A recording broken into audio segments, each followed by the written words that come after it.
అందరికీ praise the lord. ప్రభువైన యేసుక్రీస్తు నామములో మీ అందరికీ శుభములు. ప్రియమైన దేవుని బిడ్డలారా, అందరూ బాగున్నారా?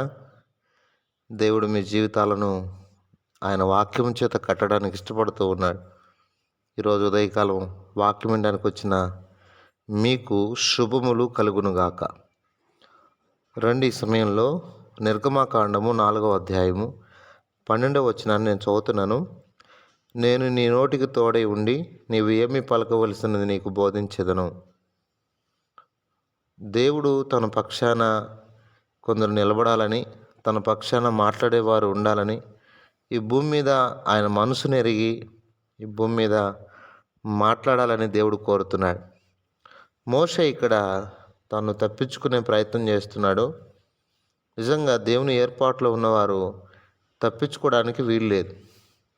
ఆయన ఏర్పాటులో, ఆయన చిత్తంలో ఉన్నవారు ఏమాత్రం కూడా తప్పించుకోవడానికి వీల్లేదు. నిజంగా మోషే గారి జీవితాన్ని మనం ఆలోచిస్తే, మోషే గారిని దేవుడు ఎంత చక్కగా అపోస్తల కార్యంలో చూస్తే నదిలో పారవేయబడిన మోషేని చూస్తాం. ఎందుకంటే నిర్గమకాండం 1వ అధ్యాయం 22వ వచనంలో, అయితే ఫరో హెబ్రీల్లో పుట్టిన ప్రతి కుమారుని నదిలో పారవేయమని చెప్పాడు. అంటే ఒక విధంగా చెప్పాలంటే చంపివేయమన్నాడు. అంటే చావవలసిన మోషేను తల్లి, నిజంగా ఒక విధంగా చెప్పాలంటే తల్లి దాచలేక, తల్లిదండ్రులు కొంతవరకే మనం దాచగలరు భూమి మీద. దేవుడే నిజంగా మన అపరాధములు, మన పాపాలు, నిజంగా ప్రేమ తప్పిదములు దాచిపెడతారన్నమాట.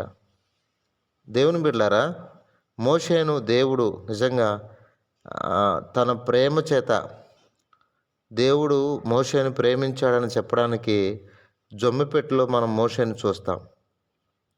కీలు పూయబడిన జొమ్మిపెట్టులో చూస్తాం. మూత కప్పబడిన ఆ పెట్టెలో దాచబడినట్టు మనం చూస్తాం. ప్రేమించబడ్డాడు, దాచబడ్డాడు. అంత మాత్రమే కాదు, కనికరించబడ్డాడు మోషే. 2వ అధ్యాయం 6వ వచనంలో, వాని యందు కనికరించి. ఎవరు? ఫరో కుమార్తె కనికరించడం ఏంటి? చంపివేయమని ఆజ్ఞ వచ్చుంటే ఇంకా కనికరపడేది ఎక్కడ? సరే, కనికరించబడ్డాడు, కాపుదల్లో ఉన్నాడు, కాపాడబడిన మోషే. అంటే వాళ్ళ అక్క చూస్తూ ఉంది, ఏమి సంభవిస్తుందా వీనికని. ఏమి సంభవిస్తుంది? దేవుని చిత్తంలో ఉన్న నీవు, నీ జీవితంలో ఏమి సంభవిస్తుందంటే, వాళ్ళ కష్టాలు, ఇబ్బందులు, శోధనలు రావచ్చేమో, కానీ దేవుని జీవితాన్ని అద్భుతంగా కాపాడుతాడని చెప్పడానికి యూదాపత్రిక 24వ వచనంలో, త్రొట్టిల్లకుండా మిమ్మల్ని కాపాడుటకును, తన మహిమ ఎదుట ఆనందముతో మిమ్మల్ని నిలబెట్టుటకును శక్తిగల రక్షకుడును అని మనము చదువుతూ ఉంటాం.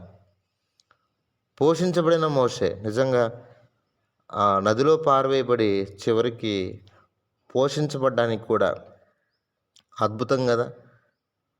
పోషించబడ్డాడు, తల్లి పాల చేత పోషించబడ్డాడు. పెంచబడిన మోషే ఎక్కడ?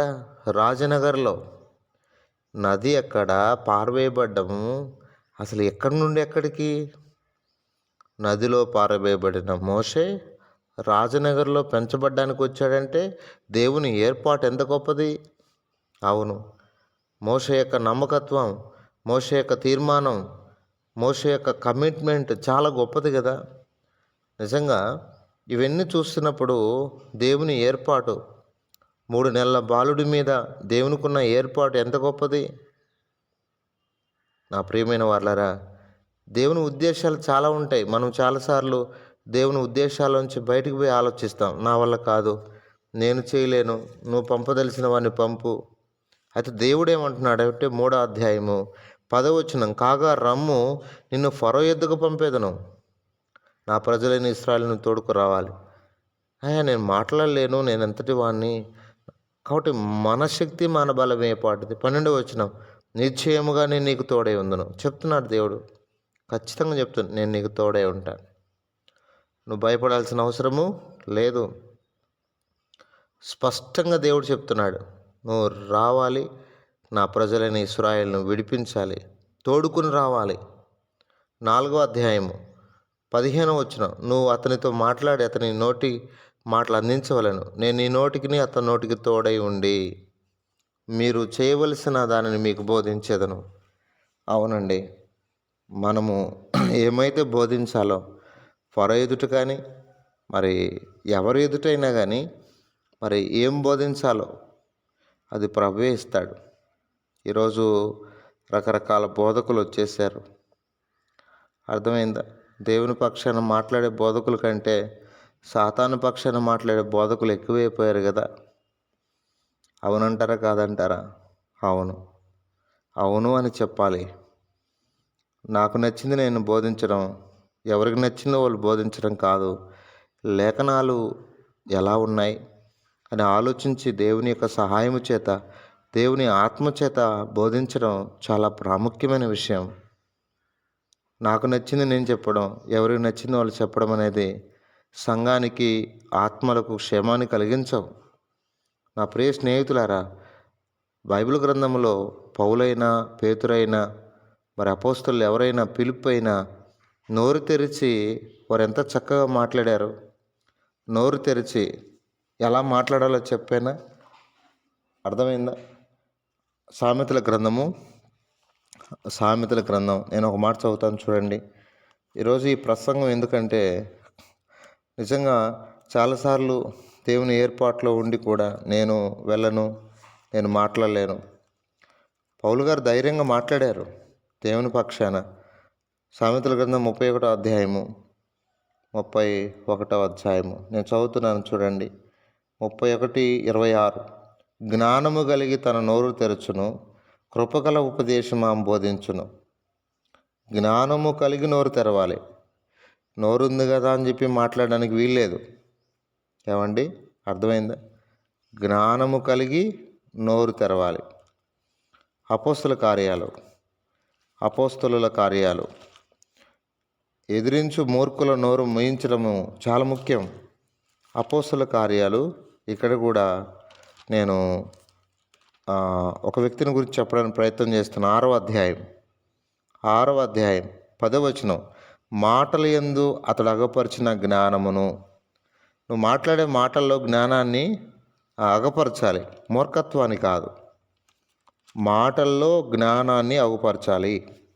ఇంకా మన బైబిల్లో చూస్తే నా ప్రియమైన వాళ్ళరా, అపోస్తలుల కార్యాలు 18వ అధ్యాయం, అపోస్తలుల కార్యాలు 18వ అధ్యాయం 9-10 వచనాలు. రాత్రి వేళ దర్శనమందు ప్రభు నువ్వు భయపడక మాట్లాడాలి, నేను నీకు తోడై ఉన్నాను.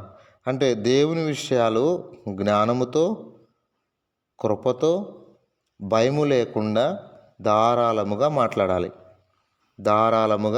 మాట్లాడాలి. అపోస్తలుల కార్యాలు చెప్తాను చూడండి. అపోస్తలుల కార్యాలు ఇక్కడ కూడా 10వ అధ్యాయము 33వ వచనం, ప్రభువు నీకు ఆజ్ఞాపించినవన్నీ వినుటకై ఇప్పుడు మేమందరము దేవుని ఎదుట ఇక్కడ కూడి ఉన్నామని చెప్పాను. అందుకు పేతురు నోరు తెరిచి ఇట్లా నేను అంటే దేవుని విషయాలు అనగా దేవుడు ఆజ్ఞాపించినవన్నీ చెప్పడానికి నిలబడాలి. పేతురు అందుకే నిలబడ్డాడు. దేవుడు పక్షపాతి కాదు, నిజముగా గ్రహించి ఉన్నాను. ప్రతి జనములో ఆయనకు భయపడి నీతిగా నడుచుకున్న వానిని ఆయన అంగీకరిస్తాడు. దేవుని పక్షాన్ని నిలబడి పేతురు మాట్లాడుతుంటే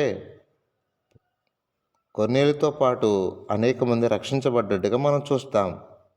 నా ప్రియ స్నేహితుల, దేవుని పక్షాన పేతురు నిలబడి మాట్లాడుతుంటే ఒకసారి 3,000 మంది, ఒకసారి 5,000 మంది సంఘములకు చేర్చబడ్డారు. గుచ్చబడింది. నోరు తెరిచి మాట్లాడినప్పుడు అక్కడ కృప కనుపు రావాలి, అక్కడ జ్ఞానం కనుపు రావాలి. అక్కడ ఏమి కాని రావాలంటే దేవుని యొక్క విషయాలు తేటగా భయపడకుండా ధారాళముగా మాట్లాడుతూ వచ్చారు. ఆ నామము నిమిత్తం అవమానం పొందడానికి కూడా వాళ్ళు ఇష్టపడ్డారు. వారు పరిశుద్ధాత్మతో నింపబడి చక్కగా బోధిస్తూ వచ్చారు. నా ప్రియ స్నేహితులారా, మరి చక్కగా ముందుకెళ్దామా? మరి ఈ భూమి మీద దేవుని పక్షాన్ని నిలబడి మాట్లాడదామా?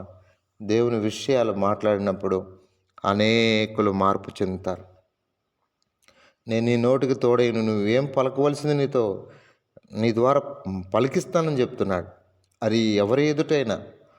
పౌలు పౌలు కూడా నిలబడ్డాడు కదా. పౌలు కూడా రోమాలో నిలబడి మాట్లాడినప్పుడు నిజంగా అద్భుతం కదా. పౌలు నిలబెట్టిన దేవుడు. ప్రభువు నిన్ను ఎక్కడ నిలబెట్టాలో, ఎక్కడ వాడుకోవాలో, ఎక్కడ నీ ద్వారా పలికించాలనుకుంటున్నాడో తెలియదు. మోషేను ఫరో ఎదుట నిలబెట్టాడు. మరి ఆ పౌలును అగ్రిప్ప ఎదుట నిలబెట్టలేదా? నిలబెట్టాడు. ఈరోజు నిన్ను కూడా నిలబెడతాడు. అర్థమైందా? నిన్ను కూడా ఏ ప్రజల మధ్య ఎక్కడ నిజంగా అగ్రిప్పరాజ ఆకాశం నుండి కలిగిన ఆ దర్శనమునకు నేను అవిధేయుడం కాను అని ఎంత బాగా మాట్లాడాడు. ఎంత చక్కగా దేవుని విషయాలు బోధిస్తున్నాడు. ఏందయ్యా ఇంత సులువుగా నన్ను క్రైస్తవుడిగా మార్చాలి అంటే ఆయన మాటల్లోని ప్రయత్నం అనేకులు మారుమనసు పొందాలనే తప్ప నేను గొప్పనని చెప్పుకోవడానికి కాదుగా ఆ మాటలన్నీ కూడా. ఈరోజు చేసే ప్రసంగాలన్నీ కూడా మేము గొప్ప, మా సంఘం గొప్ప, మాకు ఈ సంఘానికి ఎంతమంది వస్తారు, ఒకరికన్నా మారుమనసు ఉందా? మా సంఘానికి లక్షలు వస్తారు, మా సంఘానికి 10 లక్షలు వస్తారు. మారుమనసు పొందారా? మారుమనసు పొందిన వాళ్ళ సంఖ్య ఎంత? ప్రభు సంఘంలో చేర్చబడిన వాళ్ళు, అంగముగా చేయబడిన వారి సంఖ్య ఎంత? ఎంతమంది మారుమనసు పొందారు? ఎంతమంది తమ పాపాలు ఒప్పుకున్నారు? యేసుక్రీస్తు రక్తం చేత ఎంతమంది కడుక్కున్నారు? పితృ పారంపర్యమైన వ్యర్థ ప్రవర్తన ఎంతమంది వదిలిపెట్టారు? అది కదా ముఖ్యం. కాబట్టి దేవుని బిడ్డలారా, నిజంగా వారు దేవుని పక్షాన నిలబడి చక్కగా మాట్లాడుతూ వచ్చారు. తద్వారా అనేకులు కూడా నిజంగా పౌలు ప్రసంగించినప్పుడు కనీసం చాలామంది వారి యొక్క మత గ్రంథాలను కూడా కాల్చివేశారు తెలుసా? అపోస్తుల కార్యములు ఒక్క మాట చదువుతాను చూడండి. అపోస్తుల కార్యములు ఆ పౌలు యొక్క ఆ వాక్య విధానము, ఆ చెప్పే తత్వాన్ని బట్టి చాలామంది కూడా వారి యొక్క గ్రంథాలను కూడా కాల్చివేసినట్టు మనం బైబిల్లో చూస్తాం. అపోస్తుల కార్యాలు వారి వాక్యాన్ని ఎంత చక్కగా విశదీకరించారో అర్థమైందా? ఏథెన్సు పట్టణానికి వెళ్ళినప్పుడు ఆ పట్టణం అంతా విగ్రహములతో నిండి ఉంది. ఆత్మ పరితాపం తట్టుకోలేక ఎంత బాగా మాట్లాడాడో పౌలు గారికి ఉన్న విశేషమైన జ్ఞానం. రండి, అపోస్తుల కార్యం 19వ అధ్యాయం 10వ వచనం. 2 ఏళ్ల వరకు ఇలాగున జరిగిన గనుక యూదులేమి, గ్రీసు దేశస్థులేమి, ఆసియాలో కాపురమున్న వారు ప్రభు వాక్యము వినిరి. ప్రభు వాక్యాన్ని విన్నారండి. వినడమేనా? వారిలో కార్యం జరిగింది. కార్యం జరిగి ఏం చేశారు? 18వ వచనం. విశ్వసించిన వారు అనేకులు వచ్చి తాము చేసిన వాటిని తెలియజెప్పి ఒప్పుకొనిరి. మరి మాంత్రిక విద్య అభ్యసించిన వారు అనేకులు తమ పుస్తకములు తెచ్చి అందరి ఎదుట వాటిని కాల్చివేసి వారు లెక్క చూడగా వాటి వేల 70,000 వెండి రూకలాయను. ఇంత ప్రభావంతో ప్రభు వాక్యము ప్రబలమై వ్యాపించెను. అంత చక్కగా వాక్యాన్ని వారు దేవుని ఆత్మ ద్వారా బోధించారు. ఈరోజు అలా బోధిస్తున్నారా? అంటే కార్యం జరిగే బోధ లేదు ఇప్పుడు. అంటే వారి అవసరాలు తీర్చబడేటువంటి బోధలు ఉన్నాయి, ఆశీర్వాదంతో కూడిన బోధలు ఉన్నాయి. జాగ్రత్త పడదాం. ప్రభువుని గురించి బోధిద్దాం. సిలువేయబడిన క్రీస్తును బోధిద్దాం. ఆయన గురించి మాట్లాడదాం. అనేకుల్ని ప్రభు రాకడకు సిద్ధపరుద్దాం. నిత్య రాజ్యంలో నిలబెడదాం. ప్రార్థన చేసుకుందాం. పరిశుద్ధమైన తండ్రి, కృపగలిందేమో మీకు స్తోత్రాలు. మీరు ఇచ్చిన కృపకై శుతిస్తూ మోషేను రమ్ము, నేను నిన్ను ఫరో ఎద్దుకు పంపేదనని చెప్పారు. మా ప్రియులు అనేక మంది కూడా నేను శత్రువుతో ఎదిరించడానికి, ఓడించడానికి మరి మీరు పిలుస్తున్నారు. మీ పిలుపు ఎంతో గొప్పది. మరి నీ నోటికి తోడై ఉంటారు, నువ్వు నా పక్షాన్ని నిలబడి మాట్లాడమన్నారు. మేము అపాత్రులమే, అయోగ్యులమే, మీరు మాతో మాట్లాడించే దేవుడు కనుక నేను శుతిస్తూ మా ప్రియులు కట్టే ఆధిక్యత మీరు దయచేయమని మరి కనికరించండి. మా ప్రియులందరి కుటుంబాలు మీరు ఆశీర్వాదకరంగా చేయమని ప్రార్థిస్తూ, ఈ విధంగా మా ప్రియులు నాయన నీ వాక్యము నిమిత్తమై నీ నిమిత్తమై పోరాడే వారికి సిద్ధపరచండి నాయన. పౌలు వల్ల తప్పించుకోకు నాయన. నాయన మోషే వలె తప్పించుకోవడానికి ప్రయత్నం చేయకుండా నాయన సాతాను ఎదుట నిలబడి నీ పక్షాన్ని మాట్లాడేవారిగా సిద్ధపరచమని మీరే మహిమ పొందమని యేసు పరిశుద్ధ నామములో ప్రార్థన చేస్తున్నాము తండ్రి. ఆమేన్.